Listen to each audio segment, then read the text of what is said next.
having lost his family and knowing full well that he'd be framed. So there always, in these cases, there's always going to be some conflict. But basically, I'm public with the information, and on national TV, national radio, people absolutely came out of the woodwork from all over the country and said, hey, I know all about the satanic movement in the country today. I'm trying to get out. I'm multi-generation. And it goes on and on and on. I couldn't believe it because people from Washington were telling the same story as individuals from Florida and New England, California, the Southwest, the Midwest, and so forth. That was the beginning of my education. Now, why did they go after the McDonald family? This cult was involved in distributing drugs up and down the state. At that time, they were bringing drugs to plastic bottles with bad body cavities and the dead GIs coming out of Southeast Asia. They, the CIA and the Army, the biggest drug dealer in the world, by far, is the CIA. And I'm going to tell you some other information, furnish some other information, as is Bryce today, about how dirty this organization is.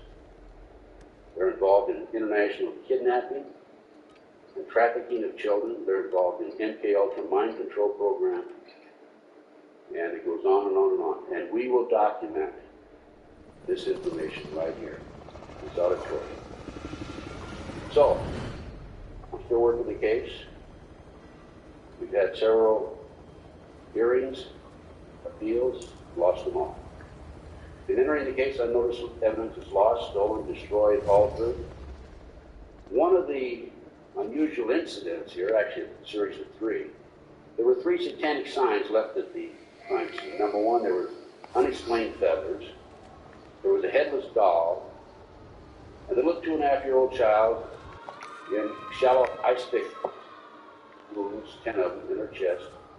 S was on her chest. I asked Selena what that stands for. She said it's good for Satan. Well, what is this all about? That was just the beginning of my education. Then, shortly thereafter, I was asked to work a case in Nebraska with John McCann. And in the Nebraska case, I flew out there, worked for free, by the way, to make a habit of this, but so what? Anyway, I'm helping somebody. And John asked me if I would become involved in it, and I did. The previous investigator had died in a plane crash. It was very obvious. He was murdered. He was in Chicago gathering up some evidence. He called one of John's associates, a state senator, Lauren Schmidt. He said, Lauren, I have the smoking gun. I have the evidence that will, without any question, convict these people. I'll tell you more about the case in a minute. Got on a plane that night. The plane lasted about an hour and a half out of Chicago. We flew up and fell to the ground. He and his little 8-year-old son were killed. Gary Territory. I'd like to someday go back to Lincoln, put a statue in the town square for that man. Developed a lot of information with the great man. Former Nebraska Highway Patrol. Anyway, from the Nebraska case, we learned that children were being driven, taken out of orphanages, private homes, Boys Town, driven from Omaha, Nebraska to Sioux City, Iowa, a distance of 184 miles away, placed in private jets, flown to Washington, D.C. for secretary parties with Congress and senators. We learned that children 10, 11, 12 years old, who were part of the network called the Nazi in particular, was used as a decoy in shopping malls, public places, playgrounds, schoolyards, and so forth, to attract other children of the same age over to that area. Then the adults would grab the kids, throw them in a car, and be off with them. Now, what were they doing with these kids when they're flying to Washington, D.C.?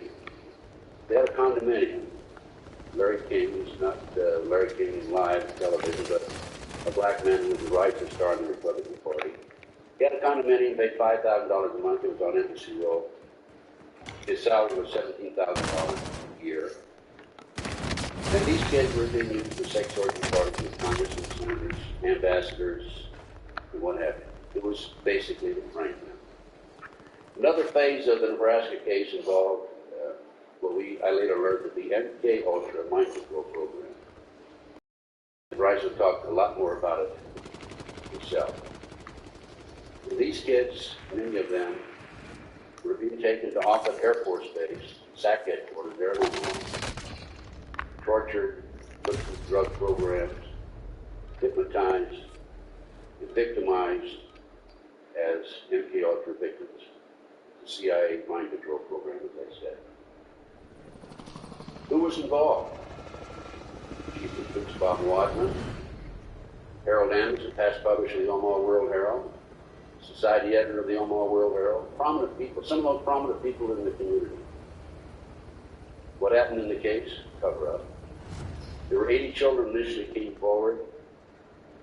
Of the 84, we were able to talk, get statements, 2 later recanted under threats.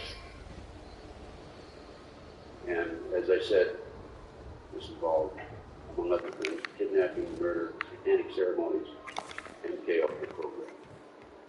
People have said, claim that there's nothing to this MK Ultra program. It's difficult to believe. But I have some material which I'd be glad to share with you. This is an item that's available through my research. It's right out of the Library of Congress. It came through the Freedom of Information, actual government memoranda as to the MK Ultra program. This is a obituary of Sidney Gottlieb, and if you can read right there, he talks about being the founder of the MK Ultra mind control program. The next picture, Dr. Jolly West, psychiatrist. By the way, he died in January, and Sidney Gottlieb died in March, I believe. And he talks about, or this article talks about his involvement in drugs and cults and the mind control program. Anyway, this is an outgrowth of what I ran across. Put the next slide. Just some of the documentation involved. This is an article out of the Washington Times. Top Japanese politician went to Craig Spencer, the CIA agent, who was used to set these ambassadors and public officials up. Next. Homosexual prostitution probed and snarled officials of the Reagan administration. Washington Times also, June 29, 1989. By the way, Paul Benassi, who was one of the main witnesses in the case, Paul Benassi has drawn the inside living quarters of the White House. The public's not allowed there. Another article, fire brokers for drugs, sex, and parties, bugs for blackmail.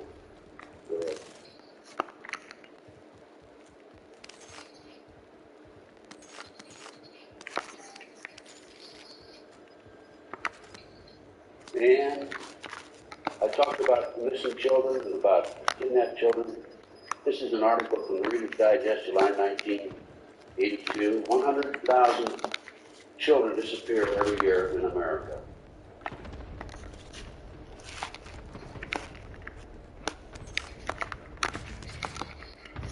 This is the beginning of documentation that our government is involved in kidnapping children. I'm going to show you next, keep going with this. Excerpts from a U.S. Customs report. This report is Department of the Treasury, and in February 1987, February 5th as a matter of fact, 2 well-dressed men with children varying in age from 2 to 7, 6 of them as I recall, were arrested in Tallahassee, Florida. From the arrest, the police traced the van up to Washington, D.C. to an organization known as the Finders.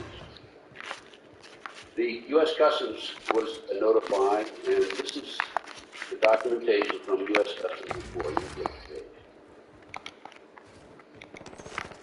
To make a long story short, the Customs learned that the Metropolitan Police Department obtained search warrants, went in, and found evidence of satanic ceremonies, found documentation children were being kidnapped off the streets and exported and flown around the world, London, Germany, the Far East, the Middle East.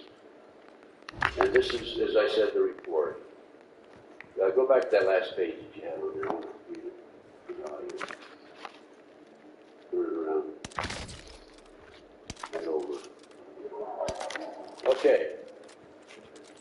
The customs agent went back to the finder's address, and by the way, I've got the address of this report. This report is available.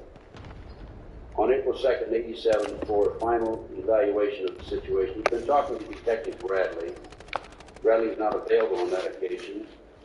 So there was a third party, and here's what he was advised. That all of the passport data had been turned over to the State Department for their investigation. They found passports in the cars that indicated that the individuals at the finders had traveled to North Korea and also to Russia. Illegal at that time during the 50s. The State Department returned by the Metropolitan Police Department that all travel and use of the passports by the holders of the passports was within the law. No action would be taken. As I say, this included travel north of Vietnam in the late 50s and mid 1970s. It was illegal. The individual further advised me of circumstances which indicated that the investigation into the activity of the finders had become a CIA internal matter. The Metropolitan Police Department report had been classified secret and was not available for review.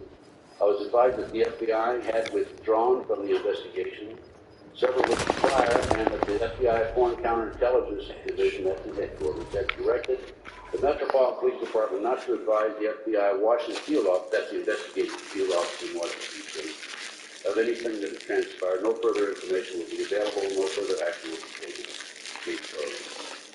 In researching the findings, I learned that it had been a covert CIA operation since the early 1960s.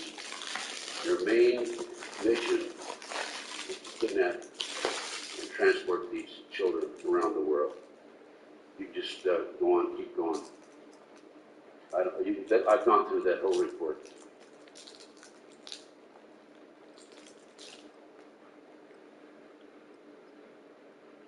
As another case that I worked was the McMartin case. The McMartin case broke in the early 1980s. The children claimed that after they were dropped off by their parents at this preschool in Manhattan Beach, California, they were involved in various ceremonies, including ceremonies in a chamber underneath the school. They claimed there were tunnels under the school. They claimed they were molested under the school. They claimed there were children that were sacrificed, the satanic type ceremonies, adults in robes chanting without any clothes underneath, with candles, the whole 9 yards. The authorities went out in 1985, claimed they looked for evidence of the tunnels.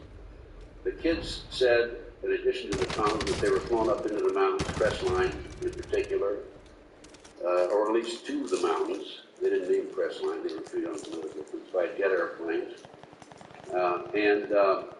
So I did some checking on my own.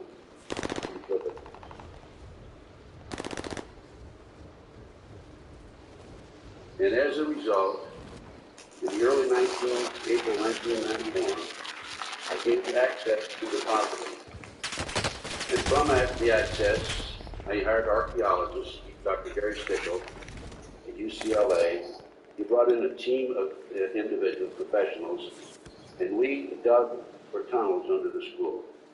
Whereas the authorities could not find the tunnels, and subsequently stated that the children were hallucinating, there's nothing to it, we found the tunnels ourselves. And this is, these are, Sue, I think we're kind of out of order there. Can you kind of watch me if we could, Sue? Bryce, can you kind of watch me? We good? Huh? Well, they were in order.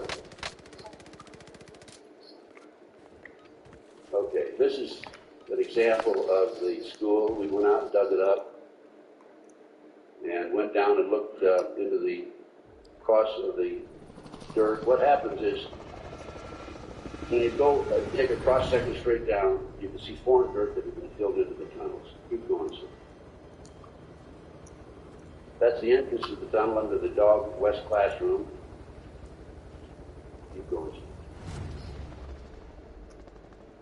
Now, the interesting fact here is that these avocado roots were live. There was a dead avocado root over here, which meant that the entrance to the tunnel, it was a 9-foot entrance and it had been cut that so. Keep going.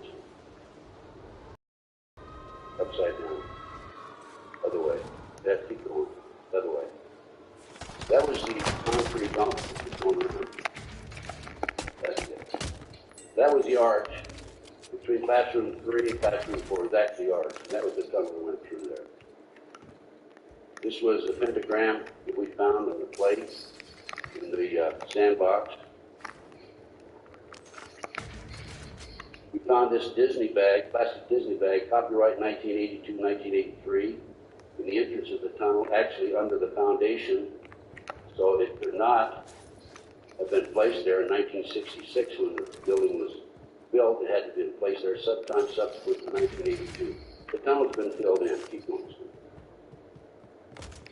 This is the live avocado root that I mentioned to you a few moments ago.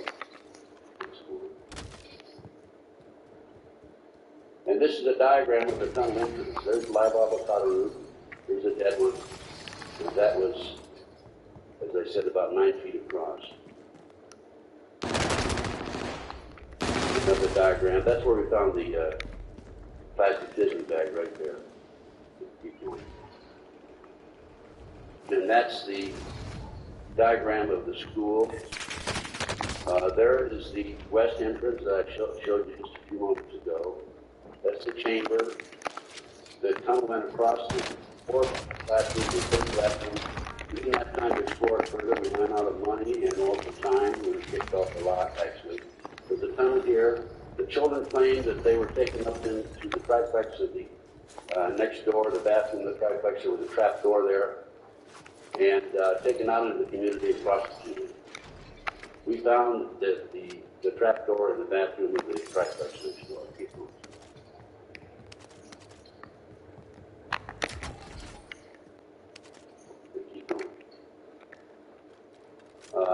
The kids said that they were taken up in the mountains, going up into the mountains. I had an informant that told me that she had an idea of where the children were taken, abandoned satanic site now, by the way. And this was up in Crestline. These are pictures of the site. It was built on the side of the mountain. Just keep going. It was impossible to see it from the street. You could only see it from down below, and it didn't mean anything because it was so many miles away, or from a helicopter or an airplane. You can see the massive size of it. The street was over on the top there, so anybody driving down the street could not have seen what was going on down here. This is, I'm sure, where some of the ceremonies were taking place. The kids were flown up there. Keep going. It's probably, I don't know what that is, but I think it's about 9 feet across. What would that be? All good.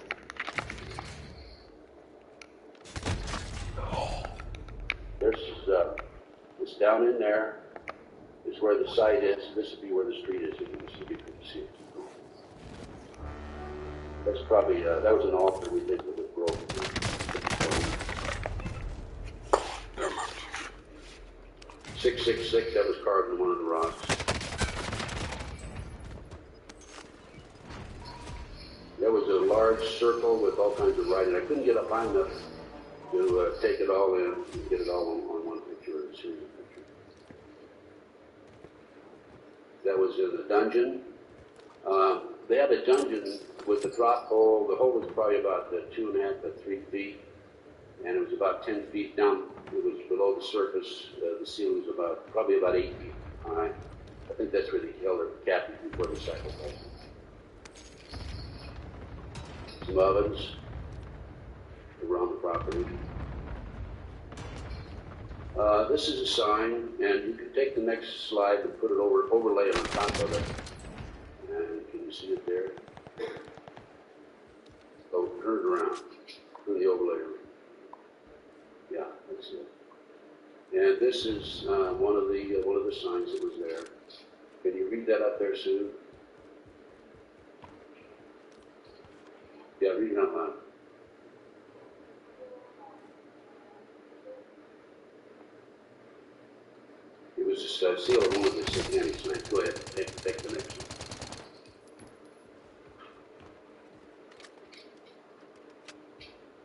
and put the overlay on top of it.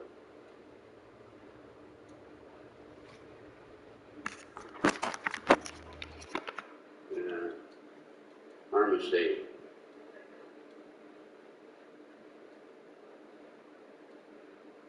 Okay, that's all right. Go on to the next slide.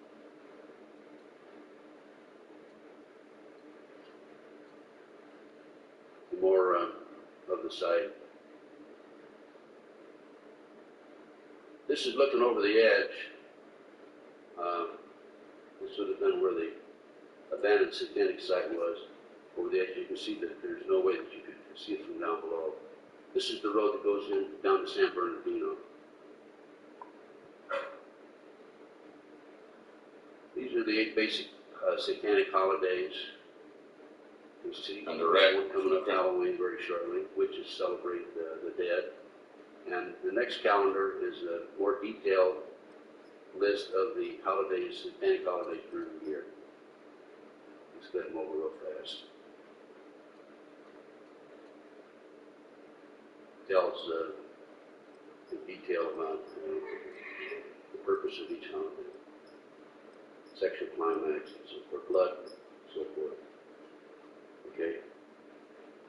Now, during the McMartin case, at the time that it broke, I called the U.S. attorney, not the U.S. attorney, but the district attorney, and I told him, I talked to Leo Rubin, who was the prosecutor. I said, I think I know where the children were taken up in the mountains, but I'd be glad to take you up there. And maybe have the children go, just turn it off. Have the children go up and maybe they can identify it. She said she wasn't interested. During the second trial, the first trial, Ray Bucky had a hung jury. Second trial, we discovered that Tommy Gunn was still, I called the district attorney. He came out, fellow named Perez, investigator, said he wasn't interested. He wouldn't come there. He wanted to argue with the archaeologists. They could have used the tunnels in the second trial, they didn't. Why? The children identified an actor,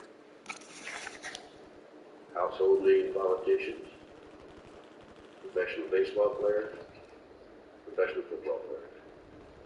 In my opinion, it was a major cover-up. Okay, so turn it on. So what's going on in America today and around the world? Well, we're talking about a major cover-up. We're talking about control of the media. This is from the Congressional Record, 1915, February 9th, 1917, actually, not 1950. Okay, flip it.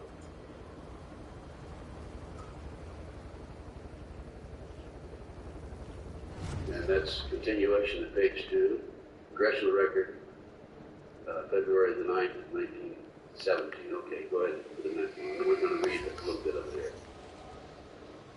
On this particular page, Mr. Callaway, the congressman from Pennsylvania, was talking to the House of Representatives. He pointed out that in March 1915, the J.P. Morgan interests bought up 25 of America's leading newspapers, inserted their own editors, and thereafter controlled, to the best of their ability, the news that was being placed in those 25 newspapers.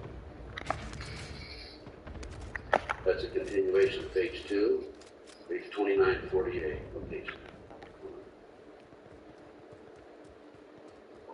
Who's who of the elite members of the Bilderberg Council on Foreign Relations Trilateral Commission Skull and Bone Society Committee of 300.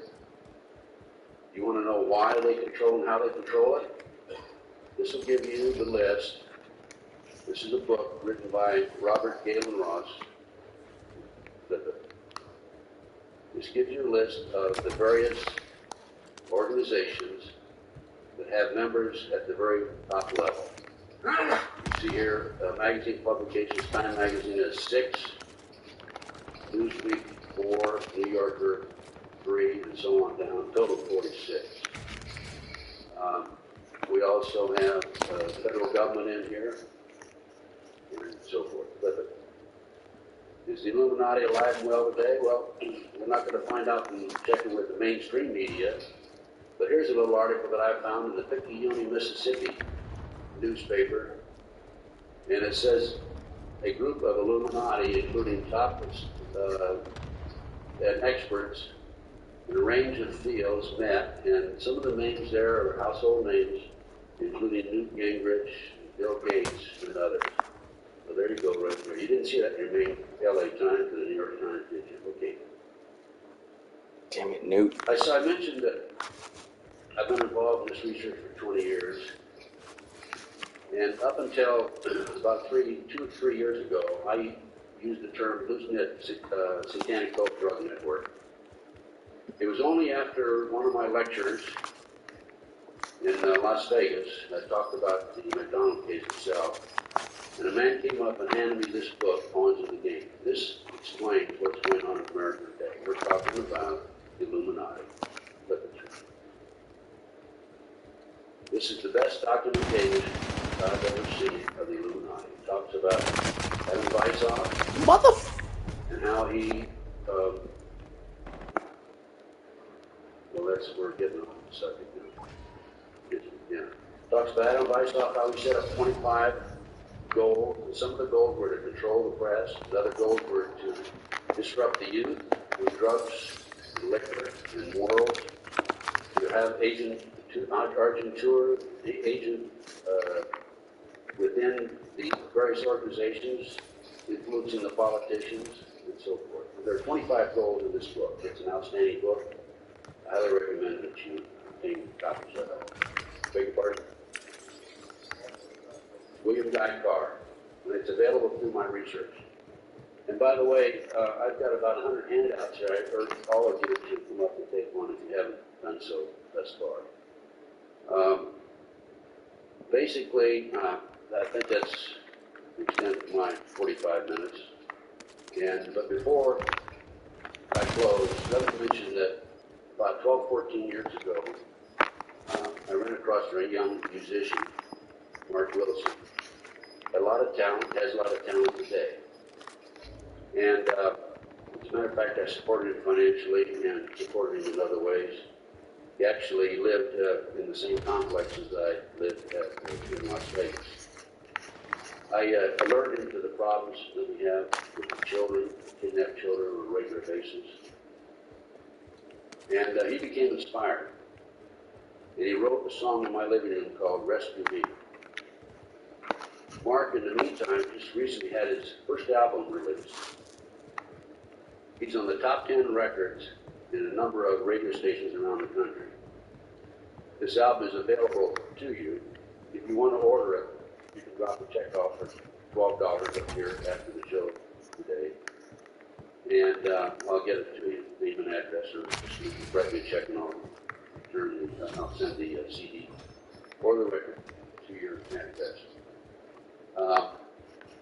1/10 of the proceeds of this CD will go to a trust called Missing Children Trust. And we're going to set up a real organization to look for the missing children.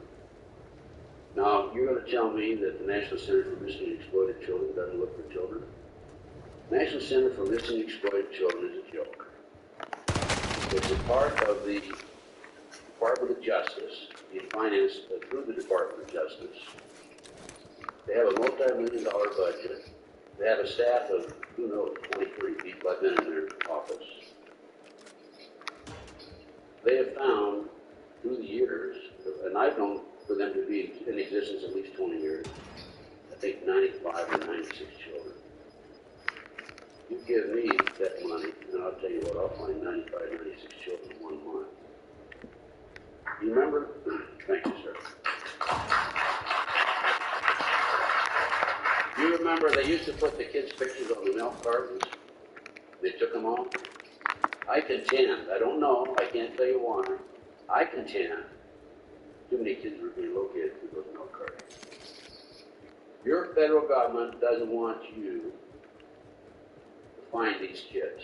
Because your federal government, particularly the finders, CIA organization out of Washington, is the biggest motivating factor behind the missing children in this country today. Why? For several reasons. Kids are used for body parts, sex slaves. They're used for satanic ceremonies. And a 10, 11, 12-year-old who has a long-haired kid will sell on the auction block outside Las Vegas outside Toronto, Canada, and a barn in Lincoln, Nebraska, two locations I'm aware of, for $50,000. Paul Benassi, a young man who was willing to come forward on a Nebraska case, attended these auctions. He attended 6 such auctions in Las Vegas, Nevada. The fewest number of children there were 6, the highest number was 36. The auctions took place near a landing strip. Foreigners flew in with turbans on. Took these kids, put them in the plane, put them in campers, who knows where they went from there.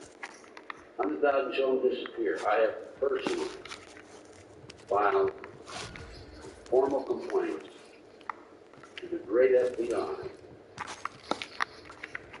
about the finders being an organized international child kidnapping unit. They have yet to come out and interview formulating my documentation, which is, I point out to you, is a U.S. Customs report. Now, the great FBI, they can tell you how many bank robberies, how many kidnappings, quote in the quote, their kidnapping figures, how many cars were stolen last year, and what have you. They claim in the kidnapping department 75 to 80 children a year. That's a joke. They can keep track of cars, they can keep track of bank robberies, aggravated assaults, but they don't keep track of how many kids are stealing. That's by design. Anyway, Mark Wilson became inspired and made the mistake of hanging around me for too long. And he wrote this song in the living room, my living room. And I think this song, we're promoting it, I think this song is going to go. Now, what I'd like to have you folks do, get this CD. You can order it today, $12. Actually, normally it sells shipping in $15. Take it and call your radio station and tell your radio station you want them to play this song. It's called Rescue Me. Let's listen together.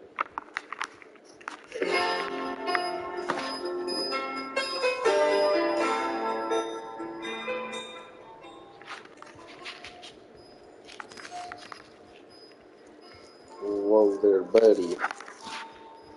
Rescue me from the clutches of the Satanists. Oh, god damn it. No debating this. I'm in the cave and there ain't no Chick-fil-A's in this.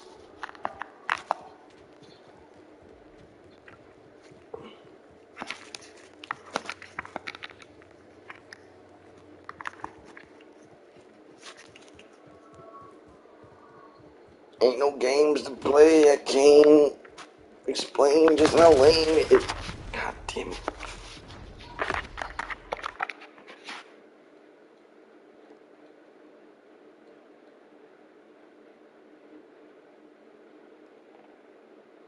Nobody's safe from this.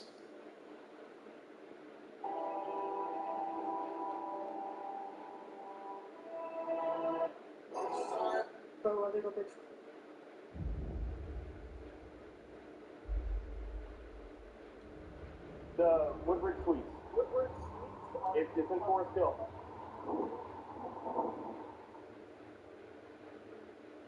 Internet.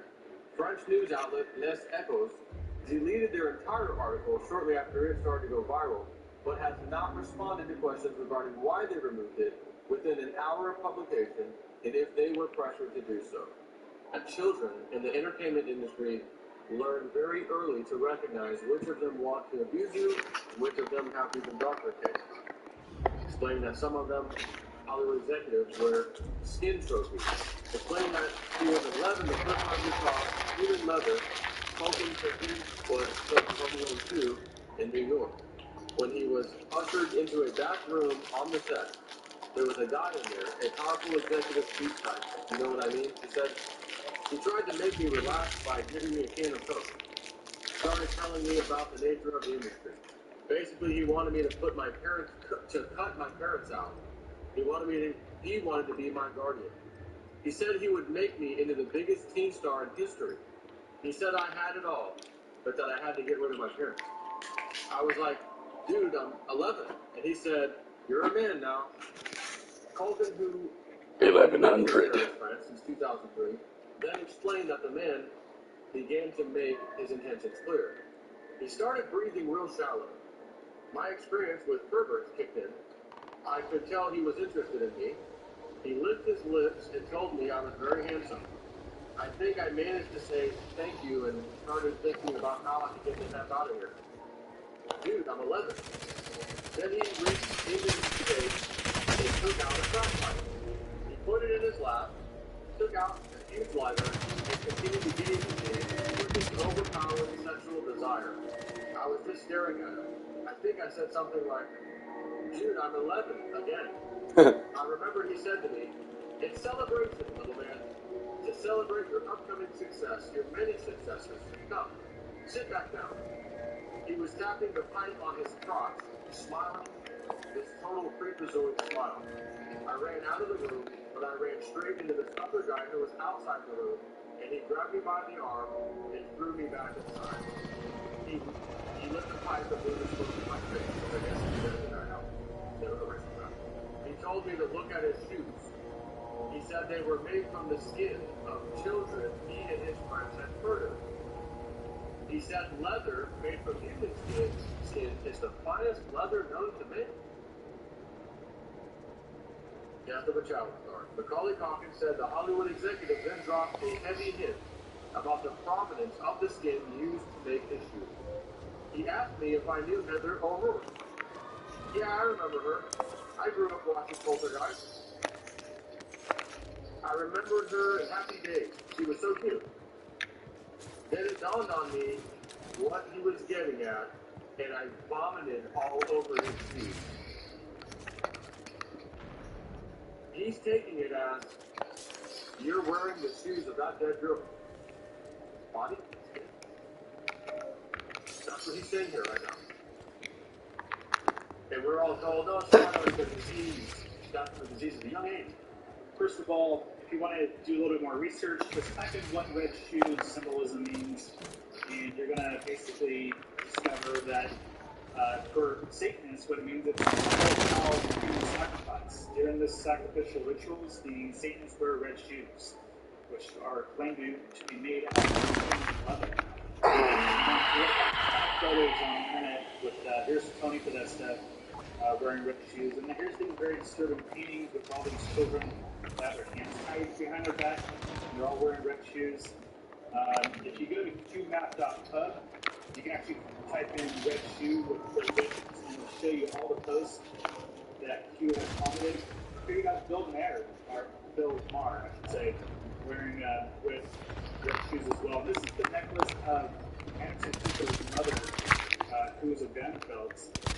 Type in Anderson Cooper along his brother. This picture here, and if you zoom in, you're going to find that she's wearing a necklace. And so it's all about symbolism. And so she's got on her necklace a red shoe. But if you look above the bed, it's even more disturbing. So if you zoom in, you're going to see what looks like a child that's being sacrificed. And what is this? Is this supposed to be art? There's definitely some pretty weird things going on amongst the elite. Of course, we've got the whole Jeffrey Epstein that have been discovered underneath this control. And there's a lot that's still coming out, and I'm hoping that it all gets exposed.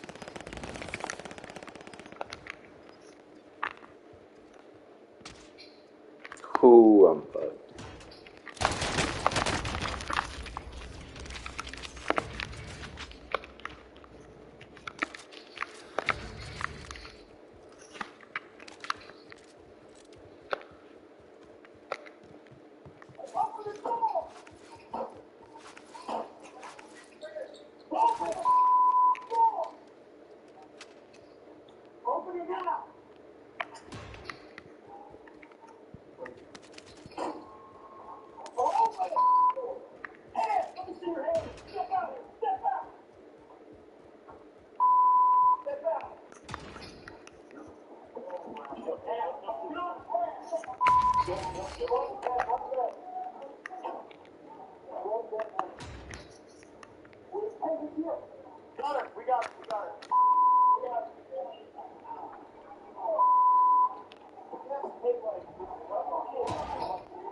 we cover her up?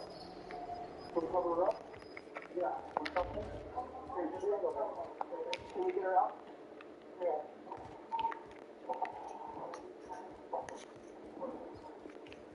Let's go.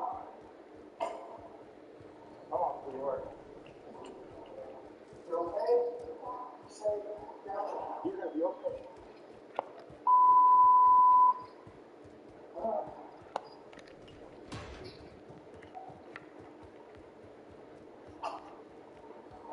Hold the door.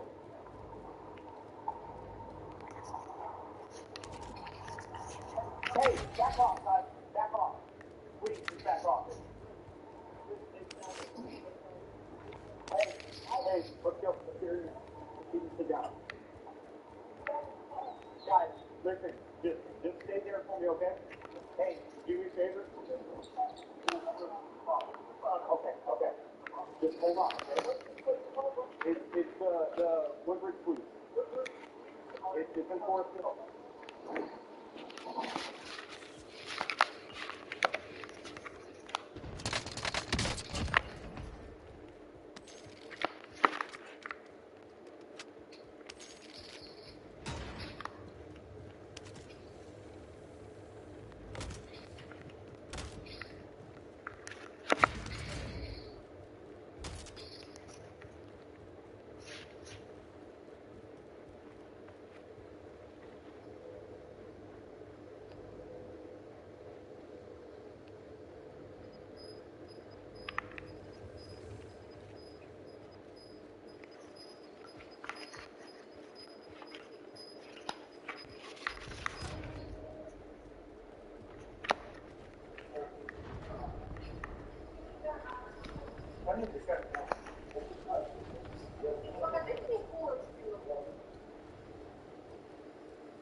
I'm requesting.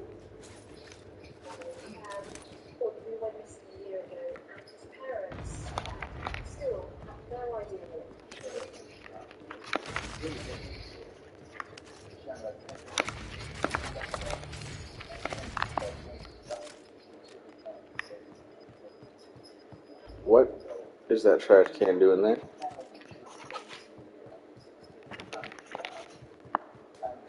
Where is that trash can supposed to be?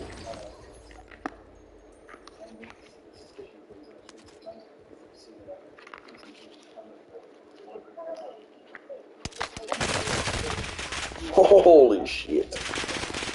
I done goof, baby. I'm a goofer, I'm a goof.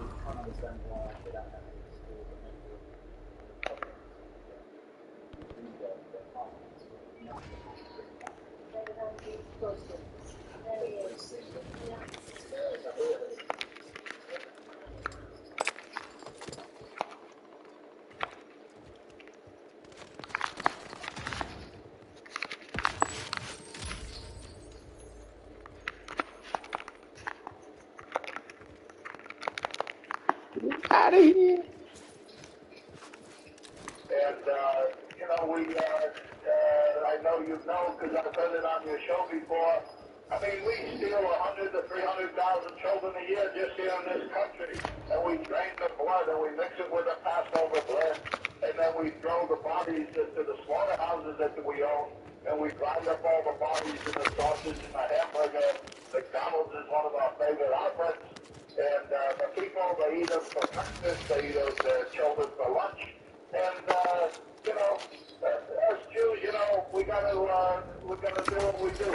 The most important thing to remember between you, Pastor Wickstrom, and me, Rabbi Eddie Finkelstein of New York, that we both have two fathers, and so that's why we look two different ways. Job right now. Yes, you've done a pretty good job, but you know, there's quite an awakening coming. And my father, who's not your father, my father Yahweh, who isn't your father, of course, your father is talked about by my father in John 8:44, stating that your father was Satan and that you're the descendant of Cain, who was the first murderer. And you know that's true because you teach it in your synagogue. Oh, that's true, but it's not for you going to know. But right now it's too late. It's over for you one day. So that's why I'm speaking so honestly here, to bring it out into the open so that you can see it for what it is. You've been teaching, the people will do it, but they don't hook up, do they? You don't get a lot of followers, do they? Because you know why? They're scared of us Jews because they don't want to be called anti-Semites. And they believe that we're the chosen people. And so why we can do whatever we want to do, or we can get away with it because the white men are cowards, and we go to the synagogue all the time and have some manischewitz and dance the Hava Megillah. Well, that's very interesting. I understand it, but I also know the bloodletting. I know that your Passover, which isn't mine, that a lot of little children do disappear, and I do know that, and I know a lot of police departments and agencies have been informed, but you're very open. You're very open tonight. I'm very surprised that you're talking about the bloodletting of the little children, that you put their blood in the matzo balls, and that you eat it on sacrifice on Passover. Well, there was a William that wrote a book about it back in the 30s. I forget his name at the moment. But anyway, he wrote the book. People didn't buy the book. People don't want to listen. We've been doing this for thousands and thousands of years, from down to Adam's time. We take the check.